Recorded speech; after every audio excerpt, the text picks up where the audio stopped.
Bon, encore une fois, dites à Théophile Obenga d'arrêter de nous emmerder avec son histoire des États-Unis d'Afrique.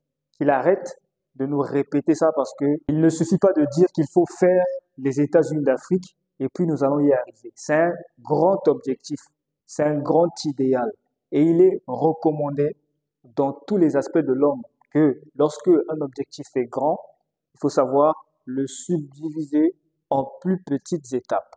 Or, qu'est-ce qu'on constate? Aujourd'hui, il y a beaucoup des événements qui sont d'actualité, qui se passent devant les yeux de Théophile Obenga, dans le pays de Théophile Obenga, qui font que cet idéal-là, à mon avis, devient de plus en plus difficile à atteindre.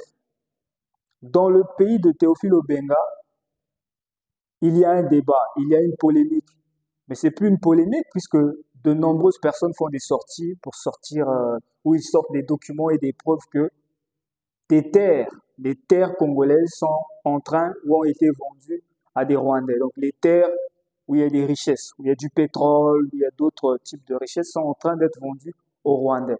La question que je pose à Théophile Obenga, et Théophile Obenga le sait très bien, mais il fait une sortie médiatique lors du 64e anniversaire de l'indépendance soi-disant du Congo. Il fait une sortie, il parle, il répète tout le temps ce qu'il répète depuis des années. Il faut faire les États-Unis d'Afrique. Il faut faire les États-Unis d'Afrique. Mon problème, c'est que quand il fait une telle sortie, étant donné que le problème de la vente de nos terres aux Rwandais est un problème dont tout le monde parle, que tout le monde connaît, il ne pouvait pas faire une telle sortie. Il peut parler de ces États-Unis d'Afrique, mais il ne pouvait pas parler de ça sans évoquer la question des terres.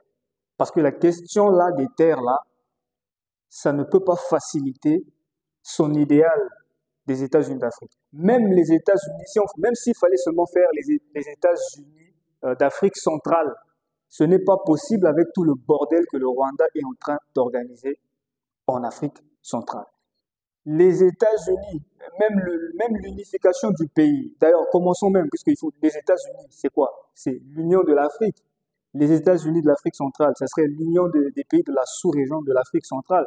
Mais avant d'avoir l'union de la sous-région de l'Afrique centrale, il faut déjà avoir l'unité au niveau de chaque pays.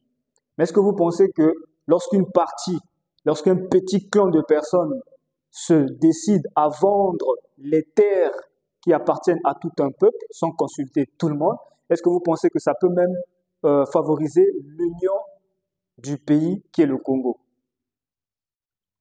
Donc, il est normal, à mon avis, que Théophile Obenga adresse cette question avant de nous parler des États-Unis d'Afrique. On ne crée pas les États-Unis d'Afrique comme ça.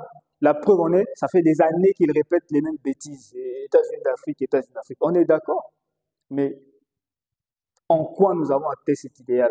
En quoi nous avons approché cet idéal si, en 2024, certains osent vendre le patrimoine commun à des gens pour des intérêts personnels?